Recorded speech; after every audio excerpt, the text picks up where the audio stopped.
We begin with some news. Just in from Garissa, and 2 administration police officers have been killed in Damajale along the Kenya-Somalia border by gunmen. The attackers, who are believed to have come from Somalia, opened fire on an administration police camp in the area before fleeing. The 2 administration police officers were gunned down while leaving a security meeting where they had met with local leaders. A teacher was seriously injured in the incident, which also saw the militia kidnap an unconfirmed number of officers. The Fafi Member of Parliament, Betty Kyalo, however, escaped unhurt.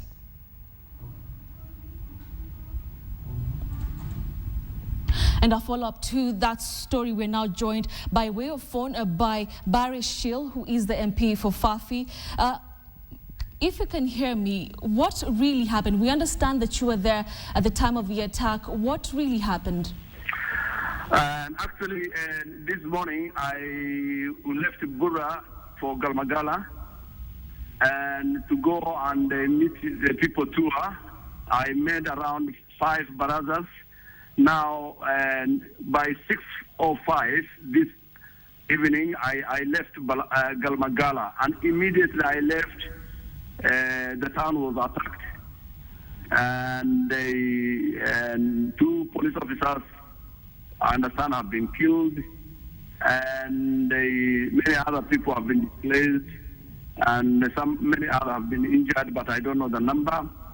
And on my way to Burra, there was another vehicle before we landed that thing, which was going for polio vaccination with some medical staff. I understand also that double cabin has been touched, and people are in panic, and we don't know why these people have crossed all the way long from the border, which is 45 kilometers. I mean, the town is 45 kilometers to the border. So what are the police saying at this point? Actually, I was being accompanied by the OCS Burra Division and Burra Police Post with some other things. In fact, it is on our way when we are almost reaching Burra when we learned this incident, because there was a problem of network. And as you know, the town is 30 kilometers to Holugo, which has an army base. And we hope that the army is going to apprehend those people. Well, we understand that they have kidnapped a number of people. Do we know of their whereabouts? Actually, up to now, we don't know exactly how many people they have abducted. And we believe I was the target, because there was word around that I've been around. And actually, up to now, we don't know the casualties exactly, because it is at night and people have run to the bush. Everybody trying to run for his or her safety. All right. Very sorry for that experience. And of course, thank you very much for talking to us. That has been Betty Kyalo, who is the MP for Fafi, speaking to us from Garissa, where there has been an attack. 2 administration police officers, we understand, have been killed in Damajale, which is along the Kenya-Somalia border, by unknown gunmen. Now, the attackers, who are believed to come from Somalia, opened fire on administration police camp in the area before fleeing. And the 2 administration police officers were gunned down while leaving a security meeting where they met with the local leaders. We also understand that a teacher was seriously injured in the incident, which also saw the militia kidnap an unconfirmed number of officers. We will be bringing you all the latest details from Garissa. Now to an update of that story we told you about yesterday regarding the academic qualifications of Mombasa Governor Ali Hassan Joho. Now, the Kenyan voter who first complained about Joho's degree certificate is heading back to court in light of the latest revelations from Uganda. Janet Mbete wants the courts to declare that Joho is not qualified to be a governor since he does not possess a valid degree certificate. Ugandan officials say Joho did not attend Kampala University as indicated in his documents. KTN Sophia Wanuna has more. For the second day, Mombasa Governor Ali Hassan Joho declined to comment on the latest storm that could put his job on the line. But now the matter may be headed back to court. The Kenyan national who first complained about Hassan Joho's academic qualifications, Janet Mbete, will on Monday file a petition seeking to have him disqualified from his post, owing to claims by the Ugandan authorities that Joho's degree certificate never came from the Kampala University, as he alleges. That petition will be challenging an earlier ruling by Justice Lenaola that upheld the degree in question. Documents obtained by KTN show correspondence by various government and investigation bodies in Kenya and Uganda since the complaint was launched, pointing to a possible irregularity. On May 22, 2013, the Office of the Resident City Commissioner in Kampala wrote to the Director of Uganda's Criminal Investigation and Intelligence Department to investigate allegations of fraudulent acquisition of a bachelor's degree by Joho. 2 days later, the same office wrote to Kampala University seeking to be furnished with several documents that would shed light on the matter. Following investigations on 26 June 2013, a Ugandan security committee wrote to Uganda's Deputy Resident City Commissioner confirming the allegations. The letter in part reads, quote, "We have confirmed that the said Hassan Ali Joho has never studied at the Kampala University Mutundwe campus as he alleges, and that he never attended classes at the campus. We have also discovered that when time for graduation came, some officials at Kampala University main campus ordered junior staff at Mutundwe campus to clear Hassan Ali Joho for graduation, yet he didn't study there." End quote. 2 days after receiving this letter, the Office of the Resident City Commissioner in Lubanga, Kampala, wrote to the Uganda National Council for Higher Education, asking them to cancel the degree certificate dated 28 February 2013, issued by Kampala University to Hassan Joho. But now the probe into Joho's academic qualification seems to have stalled, as a letter from the Ugandan National Council for Higher Education dated 29 July 2013 to Uganda's Ministry of Education and Sports says, quote, "This is to inform you that Kampala University has failed to furnish this council with any information regarding the degree in question. Therefore, the council is devoid of substantial evidence to prove that Hassan Joho pursued a course at Kampala University, leading to the award of a degree in business administration." End quote. Kenya's constitution stipulates that for one to be governor, he or she must be a degree holder.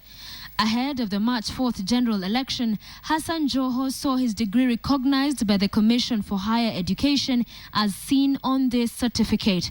However, the certificate holds a disclaimer. Quote, "The Commission is not accountable for the authenticity of the certificate or the identity of the certificate holder presented for recognition or equation." End quote.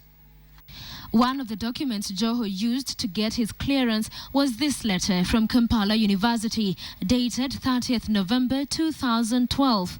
The letter says he is a student of the university and has completed his degree. It describes Joho as a well-behaved and disciplined student. The question on the authenticity of Hassan Joho's education qualification comes even as he awaits a verdict on a petition challenging his election as Mombasa governor. Sophia Wanuna, KTN. Now to the referendum politics now, and the Governor's Council has now thrown its weight behind the push to change the Constitution. Council Chairman Isaac Ruto says governors resolved to back the amendments regardless of their political affiliations. KTN senior Coast reporter Ferdinand Omondi has the story in which Ruto accuses Jubilee of plotting to kill devolution.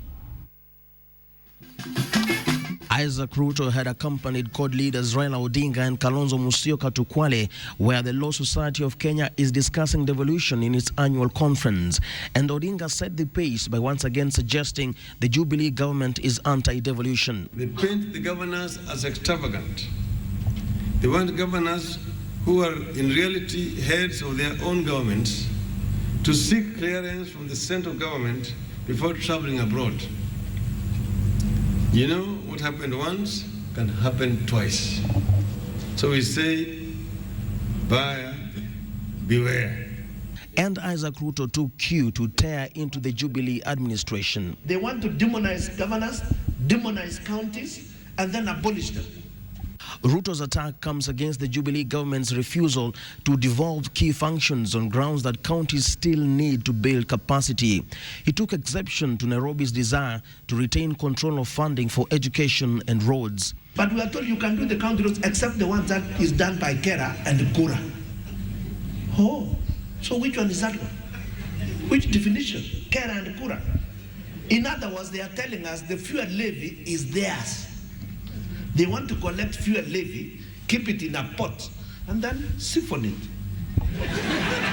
The Jubilee government has always defended itself by pointing out that they gave much more than the minimum 15% required by the Constitution. The governors are, however, dismissing this as tokenism. We were supposed to give you 15%, but we've given you 32%. So can you clap your hands? We'll bring you more. That is not, devolution was not meant to be doled out. That if you behave well, we'll give you more. Now the governors are supporting the push by CORD to amend the Constitution and raise the minimum fund meant for counties from 15 to 45%. We are suggesting that we say 45%, no less than 45% of the last audited accounts. We are not going to say on Parliament. Because Parliament can refuse to pass the audited accounts. They will refuse, they will not pass. This particular Parliament will not do it. CORD's push for a referendum also seeks to increase the powers of the Senate, who have largely appeared the weaker side in their power struggles against Parliament and powerless to protect the counties whose interests they were elected to represent. Let us strengthen devolution. Let us anchor the Senate so that no one else can remove it, now and in future. That's why we are saying that we made a mistake during the drafting of the Constitution. We made the Senate weak. Critics of the referendum have questioned the wisdom of altering a document that is still so young, but the governors appear convinced that Jubilee cannot be trusted to implement devolution without amending the existing laws. Some people tell us, why are you in a hurry? What, in a hurry about what? The price of democracy is eternal vigilance. You must be awake full time. It can be stolen from you. The Bomet governor, whose URP party is a coalition partner in the Jubilee administration, however, asked CORD to shelve their plans to change the country's governance system from presidential to parliamentary until the devolution impasse is resolved. This was arguably Isaac Ruto's most savage attack on the Jubilee administration ever since he took over the reins of the chairmanship of the Governors' Council. And this will most likely make very uncomfortable listening for the government, considering that governors are drawn from both the Jubilee and CORD coalitions. Ferdinand Omondi, KTN, Kwale County. Now, here in Nairobi, Jubilee senators disowned the push for a referendum and accused CORD of hijacking what they called a noble cause. The senators say the referendum issue has been politicized and they will not be party to it. Here now is KTN Samogena with the referendum fallout. A discord is emerging in the referendum push to amend the Constitution. After months of speculation, Jubilee Alliance senators have finally come to the fore, officially pulling out of the process. A decision to be further ratified on Tuesday next week when all Jubilee senators meet. The Jubilee coalition senators have forthwith withdrawn any form of support for the proposal to have a national referendum to amend the Constitution on any matter for now. In the face of a back and forth with the National Assembly, the Senate unanimously agreed to embark on initiating a referendum on a popular initiative by collecting 1 million signatures to bolster its powers. This devoid of their political standing. But sources then indicated Jubilee senators were developing cold feet. Next week, we will go to the county to address the county assemblies and start the rallies. But the rallies will start from this weekend. But the CORD coalition push to alter presidential election mode through a referendum has fueled the bolting out of the Jubilee senators.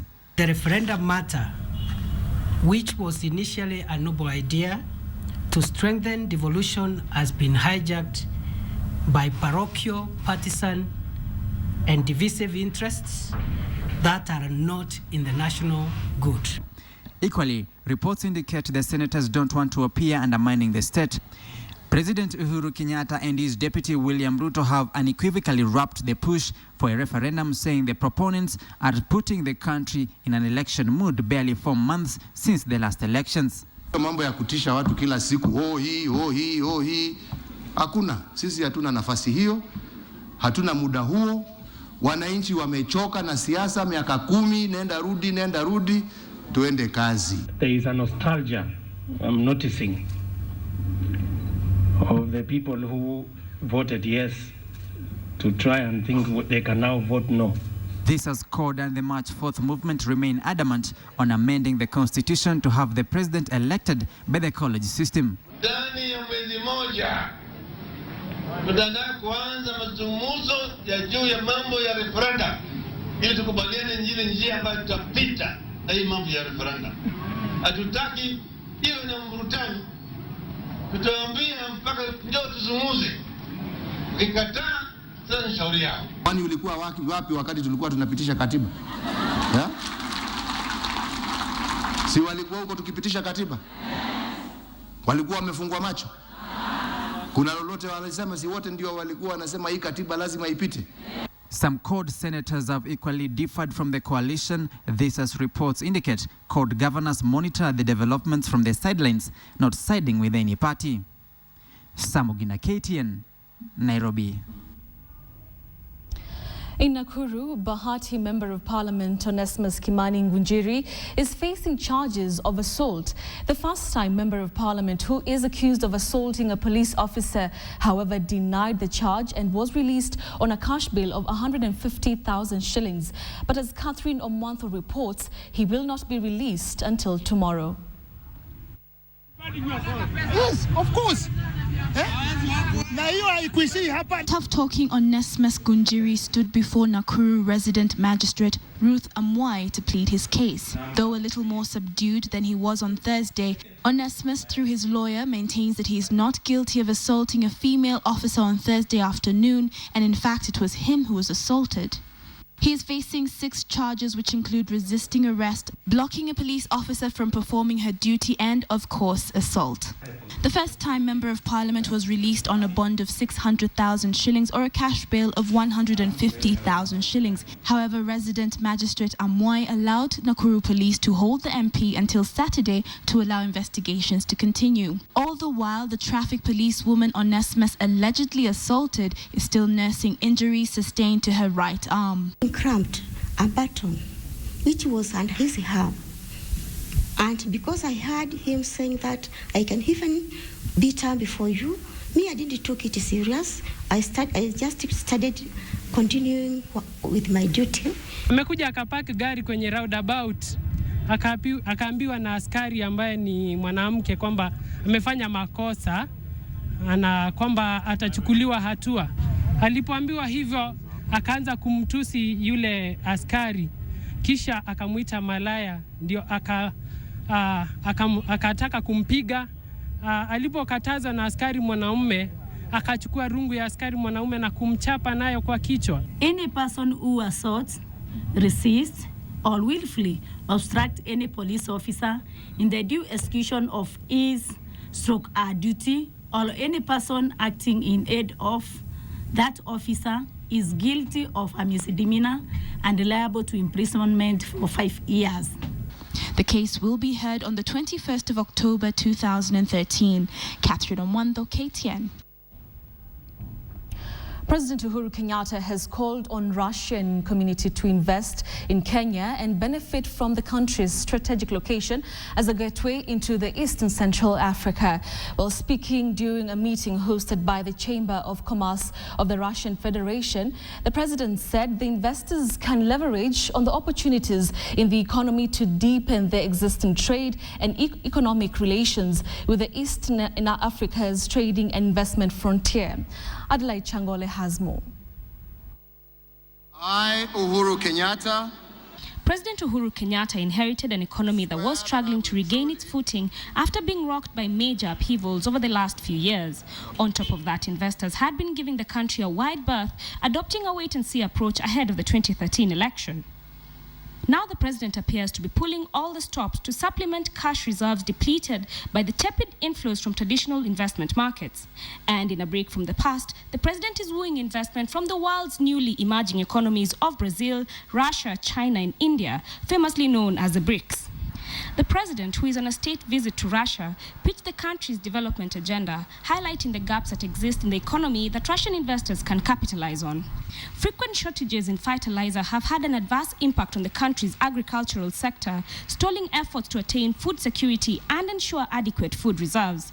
To this end, President Uhuru called on Russian investors to export high-quality fertilizer to the country. I'd like to encourage Russian manufacturers and exporters to supply the required high-quality fertilizers that you produce to Kenya in the short term, while also looking going forward at the possibility of a mutually advantageous partnership with us, establishing a plant in Kenya. And to reduce the current trade balance that currently favors Russia, the president urged Russian traders to import more horticultural products from Kenya. The president's visit comes hot on the heels of investment forums held to showcase Kenya's potential to investors from China, Brazil, and Japan. Next, the president heads to China, where he's also expected to hold similar talks. Adelaide Changole, KTN Prime. Welcome back to KTN Prime. Now, both local and international companies interested in supplying laptops to all public primary schools next year want the government to extend the September 3rd deadline set to deliver their bidding documents and securities to the Ministry of Education. The Ministry of Education has directed bidders for the supply of laptops to provide a security of 228 million shillings. Patrick Amimo has these details. It was a packed and congested boardroom at the Ministry of Education head office when parties interested in the supply of laptops for public primary schools converged for a pre-bid conference. Early this month, the ministry advertised an international competitive bidding tender for supply, delivery, installation and commissioning of computing devices and solutions for ICT integration in public primary schools. The ministry directed that bidders intending to supply laptops must provide a 228 million shilling security fee. Those keen to supply printers must deposit a security fee of 14 million shillings. Each of the estimated 21,000 public primary schools will be supplied with a printer. Bidders for the supply of projectors will provide a security fee of 20.4 million shillings. The securities must be in form of a bank guarantee from a reputable bank. The bid security for international firms shall be confirmed by a corresponding local bank. Interested bidders were required to deliver their bidding documents and securities on September 3rd. But parties here called for an extension. We hope also that they will extend the dates to present the proposal, because to make a proposal to 1.3 million devices, it's not in 2 weeks that it's missing. Inspection for laptops will be done in schools during installation. The National Innovation Center based at Kenya Science College could be used to test laptop specifications before they are delivered to schools. It should be tested. It should be tested on the ground in real schools before making such a massive purchase. It is taxpayer money. The ministry has set tough specifications for the devices, which must be fully met by suppliers. Concerns have also been raised over the security and durability of the school laptops. The government is carrying out a pilot program on computers in 22 public primary schools. Patrick Amimo, KTN Prime. So why would a man choose to live among hippos and other scary wild animals? Well, in Kisumu, it is all about survival for one man who has chosen the reeds around Lake Victoria as his permanent abode. He spoke to our Western Kenya reporter, Fredo Mulo. For 60-year-old Simeon Simbiri, life couldn't get more simple. For 2 years now, he has been living a productive life, farming on the very edge of this stream that flows into the lake. The craftsman who specializes in the construction of reed roofs moved here after he found the rents in Kisumu slums too high. Mina kodesa nyumba kama mnafanya hiyo kazi, mnafanya mingi. Alafu kama napata pesa, mimi naona mwenye nyumba nadai na huko nyumbani nadai. Sasa mimi nasema hii pesa kidogo hii itafanya namna gani? The father of 10 relocated to Kisumu City after finding life as a farmer in his Ahero village home too tough due to the poor soils and tiny land parcels. In his free time, he grows food crops that he sells to supplement his income. Nampa mimi kuna ujuzi ya kutengeneza hivi vitu polepole. Kupata mboga hapa napelekea mama nyumbani. Kutengeneza hii nyanya kama natoka mazuri napeleka nyumbani. Mapesa mpate kidogo napeleka nyumbani.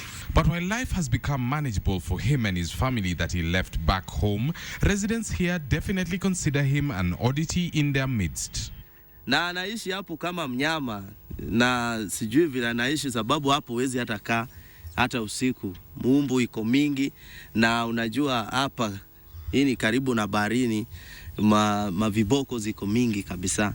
His presence in this pristine environment in which snakes, birds and hippos thrive is also placing the Kenya Wildlife Service in a dilemma because it is a wetland. If we go out as Kenya Wildlife Service and probably this land is not under us and chase the man out, a lot of times we are accused of harassing innocent wananchi who are out to make a living, to make a livelihood out of natural resources. Whatever the pros or cons of Simbiri's presence here, one thing is for sure. His strategy will leave many Kenyans thinking creatively. From Kisumu City, I am Fred Omulo. Talk about simplicity with an edge. Good evening, this is Business. My name is Boni Tunya. Kenya has one of Africa's most learned workforces, but even with a wealth of degrees and masters offered, Kenyan employers say they're not getting people with the right skill sets into the workplace, a move that is now seeing more companies partnering with universities to train students on what they want. Adel Changole has that report. Kenya today, you need at least a degree from a recognized university. This requirement is meant to ensure that those entering the job market have the technical skills needed to fulfill their functions at the workplace. But even with this requirement, employers are still being forced to fork out huge sums of money and spend a lot of time to get graduates the required skill level. You have failed to take advantage of the opportunities that we have offered. And if you do that with Safaricom, and if you do that with many other corporates who do it, you will forever be left behind. Corporates are becoming more proactive, with many engaging with universities to ensure students leave ready to start working from day one. Amongst these companies is Unilever, which has unveiled a competition that seeks to develop personal and business competencies among Kenyan undergraduates. What we seek to create is not just a construction or production machine for the future, but we're involved in molding and shaping a civilization for the future that will ensure that we can compete in global circumstances. Safaricom has also joined the bandwagon, creating partnerships with several universities that will allow students to get technical skills while still at school. The firm is also getting involved in the formulation of the curriculum used by students taking mobile and data communication, as well as transmission courses to ensure its future workforce is equipped with the right skills. Ultimately, it reduces our long-term costs, because it can take 2 or 3 years to get a student up to scratch when they leave university. So I think more of the enlightened companies like Unilever, as you said, are investing at this early stage. The changing reality is not lost to university dons, who realize that students have to get more relevant and real-life learning experience in school for them to become well-rounded individuals capable of infusing innovation and creativity into their jobs. Whoever does not want to embrace technology, I think those people probably do not belong to modern times. Such partnerships will raise the profile of the country as the preferred training hub in the region and make graduates much more competitive in the global job market.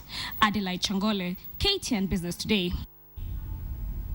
Governors from across the country today met in Nairobi with the Kenya Revenue Authority to forge a way forward on how effectively their governments can create partnerships for efficient revenue mobilization. This comes as the Commission on Revenue Allocation, the CRA, expresses concern over governors' county budget management skills. KRA will now liaise with county governments to advise on investment opportunities in all 47 counties where systems for county revenue collection will be guided by the tax collection body to allow counties operate in a more investment attractive manner. Currently, the governors face a challenge of collecting taxes in their counties.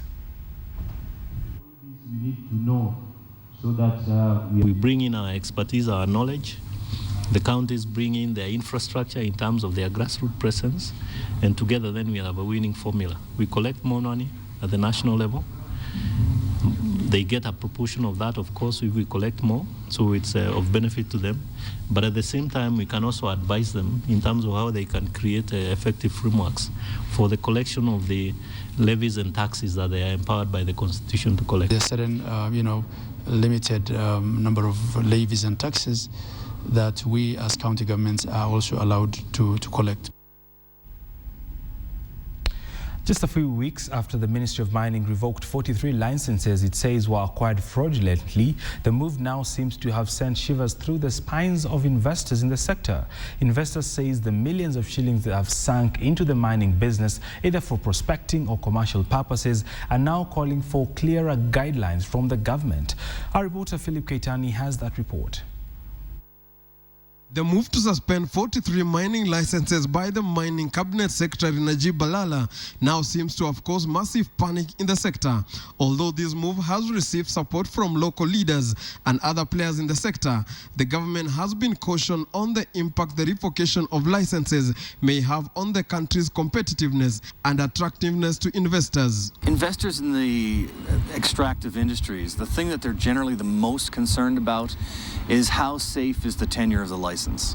People need to know that if you're going to invest millions of dollars in an operation to hopefully define a mine, you need to know that you have the ability to actually reap some benefit from that. But one question that is on everyone's lips at the time is why did it take the government that long to check the activities of the mining sector? Kenya has some of the more positive geology that you could expect to find almost anywhere. It's a long way from having proven deposits, but the geology is certainly very promising. Even as the government prepares to push for a larger public share of the mineral wealth through the Mining Bill 2013, players are calling for more consultation between the government and the mining companies. As investors look at where they would next go, they tend to go to countries that have good reputations for maintaining the tenure of the license. But the move to suspend questionable licenses has had its supporters who argue it is necessary to streamline the operations in the sector. This comes as the government accuses some of the mining companies of entering into new contracts with new entrants or making disclosures before informing them, a move they term illegal. From now onwards, there'll be no secret deals. Every negotiated deal is a public information, and we will make it public. It will now be interesting to see how the sector will perform after this move, even as Kenya prepares to set a metal and mineral board at the Nairobi Securities Exchange to enable listing of mining companies. Philip Keitani, KTN Business Today. Member states of the Regional Economic Bloc, COMESA, are set to benefit from an estimated 15% reduction in transit cost when Regional Customs Transit Guarantee is fully implemented. COMESA Chief Program Officer Barhare Gidei said the old system of nationally executed bonds was responsible for the administration and financial delays of transit cargo, a situation that has made the COMESA region the most expensive transit system in the region and worldwide. The new system is expected to promote the efficient and fast movement of cargo along the member states and will eventually lower the cost of goods to customers and create more employment, a matter in which has remained elusive. Of bond guarantee, it will also reduce the cost of documentation. It will reduce the deposits banks and insurance companies demand. It will also resolve the delay. Coming back home, the Tusker under-19 team needed a scrimmer from their senior team player Michael Olunga to book a slot in the quarterfinals of the KPL under-19 tournament. The young Brewers beat Nairobi City Stars 1-0 and top their group with 7 points. Chemelil Sugar also advanced despite a barren draw against Sony Sugar at Hope Center, but still made it to the quarterfinal.